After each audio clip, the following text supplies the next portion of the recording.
one election is not an untested theory, but rather a return to a system that our country successfully implemented in its formative years. This was when we just got freedom. In the most difficult early decades, our Bharat, Namanat, demonstrated a remarkable unity, irrespective of parties, and administrative capability by holding largely a synchronized elections for nearly 2 decades. Today, whoever is opposing the one nation, one election should go and read Kalaignar Karunanidhi's argument in Nenjikku Needhi in favor of simultaneous elections. Karunanidhi avargale urged the center to constitute a committee to restore simultaneous elections. That's what exactly is being done today. We are implementing, national leadership is implementing the vision of none other than Kalaignar Karunanidhi avargal, his dream, his thought. And it is strange and bizarre. We are trying to implement Ayya Muttavel Karunanidhi's proposal, and it is strange and bizarre. Ayya Muttavel Karunanidhi Stalin avargal opposing what his father has proposed. This is what we all should look into it. Every time,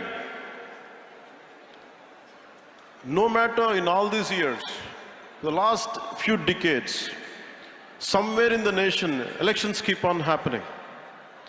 We are losing focus, we are losing mandates, greatest wastage of expenditure, constantly big brick batting, constantly mudslinging from different political parties to each other. Somewhere we have to put an end to this. One election is over, suddenly one more election comes. And we are getting tired of just because of looking at it. But the problem is about the development is taking a back seat. So I'll share a few examples to you.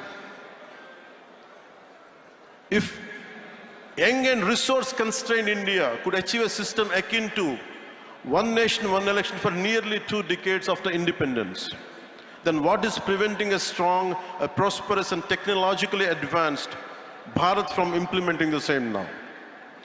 What obstacles stand in the way of embracing a system that promises greater stability, reduced expenditure, and a more focused approach to governance?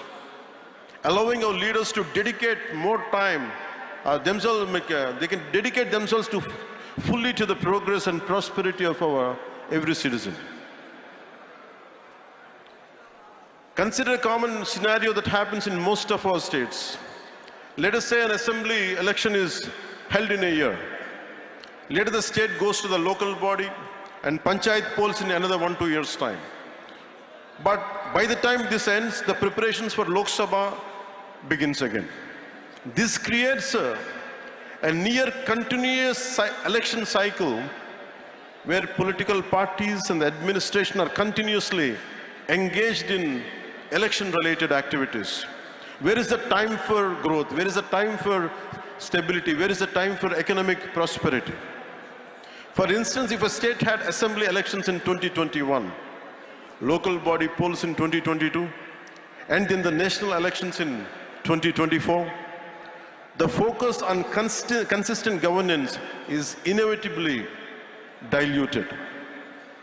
The opposition also engages mostly in electoral strategies and electioneering and giving only limited attention to fighting for the public causes. India is in a constant state of election preparedness. Political parties are almost in a campaign mode, and that is not a good sign of healthy democracy. On average, it is reasonable to say that the elections to the legislative assemblies of at least 4 to 6 states are held every year, with thousands of panchayats and municipalities across the country Elections at this level are a continuous process happening in different parts of the country almost every year. The ruling parties, instead of focusing solely on governance and policy implementation, ruling parties are constantly strategizing for the next election. In the election, ஜெயிச்ச உடனே அடுத்த எலெக்ஷனுக்கு prepare பண்றோம். Formulating populist measures and deploying their leaders for campaigns. This can sometimes lead to policy decisions being influenced by electoral considerations rather than the genuine needs of the people. And the opposition's primary focus often becomes attacking the ruling party and preparing for the next election. Constructive criticism and collaboration on policy matters can take a backseat to political maneuvering and electioneering. And we are going for short-term gains for a long-term risk. And diversion of valuable government resources. Besides time and cost, election means for a huge administrative machinery and logistics, a large number of government employees, including civil servants, police personnel and teachers are involved in election duty, diverting from their regular duties, maintaining law and order, requires additional security forces, and including army. We have become the most expensive democracy in the world. 2024 Indian general elections have emerged as one of the most expensive exercises globally. According to the estimates by the Center for Media Studies, the election cost approximately 16.3 billion, surpassing the roughly 15.9 billion spent on 2024 US presidential election. Furthermore, we consider the cumulative cost of state assembly, municipal and panchayat elections. The financial burden on the Indian economy is substantial, diverting significant resources. So if we could, the Ramnath Kovind Committee's report suggesting that by implementing one nation, one election could potentially lead to a 1.5 increase in India's GDP, translating to roughly 4.5 lakh crores. If GDP increases, there will be a change in every common man's life. This represents a significant opportunity. This amount could be utilized to create vital infrastructure, build highways, invest in healthcare, education, raise the standard of living for millions of our countrymen. This potential economic gain highlights the urgent need to revisit one nation, one election and reclaim the sources we have been losing for decades. Opposition solite irupanga. This would challenge the regional parties' leadership. This would harm the federal structure. And I give a very right example for this. Where I come from, Andhra Pradesh, there is always simultaneous elections. In between, but in between after that, from post-freedom to till date, we have simultaneous elections apart from few 1 or 2 decades. Till recently, till the last elections, we had parliament and we had assembly. Nothing has changed. There were times national parties had lost, and it's more, the recognition is more for regional parties. There were times Congress had lost, TRS came in Telangana.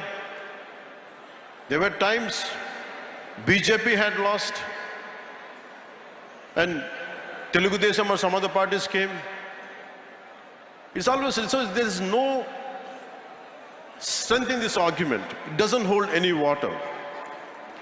And people also have become, if you look at Odisha elections in 2019 and 2024,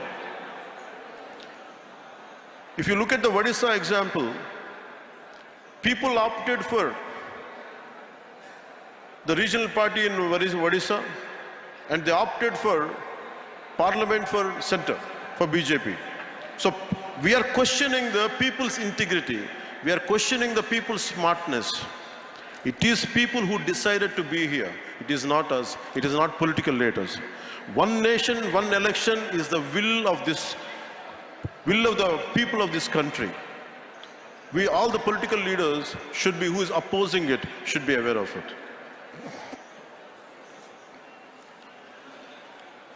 DMK and India Alliance and their partners argue one nation, one election is anti-federalism. If it is really so, why did Kalaignar Karunanidhi Avargal has supported it, whom they look upon him as a fighter for federal rights, and he did not see it as an anti-federalism? They agree that the simultaneous poll will benefit national parties, not regional parties. And I have told you the examples. In Odisha it was different. In Telangana it was different. And BJP didn't gain there. So that argument doesn't hold any water. I request Honorable Chief Minister Thiru Stalin Avargale to revisit your resolution opposing one nation and one election. I request you to consider its potential to strengthen India's democratic framework by enhancing the efficiency of governance, optimizing resource allocation, and fostering national cohesion. While addressing Tamil Nadu's valid concerns, I am from South. I understand each and every aspect. அது Hindi imposition இருக்கலாம், ஒரு language பத்தி இருக்கலாம், one nation, one election பத்தி இருக்கலாம். If there are concerns for DMK, I'm also a regional party. I'm not a national party. And I'm able to gain the foothold. In 2019, I went alone. So political stability and having a solid foothold is different. Our individual agendas should not hamper the growth of people. It should create the stability for the people, not instability. I request Honorable Chief Minister Thiru Stalin Avargale to look into his call. And we promise you, while addressing Tamil Nadu's valid concerns about federalism, state autonomy, and logical feasibility through inclusive dialogue. இதாவது பிடிக்கலன்னா நம்ம உட்கார்ந்து பேசிக்கலாம்ல. And we will see we have enough robust constitutional safeguards out there and a phased implementation approach that respects India's diverse regional entities. And I request Honorable Stalin Avargal to look into it, to reconsider, and let this policy, he should be able to support and take it forward.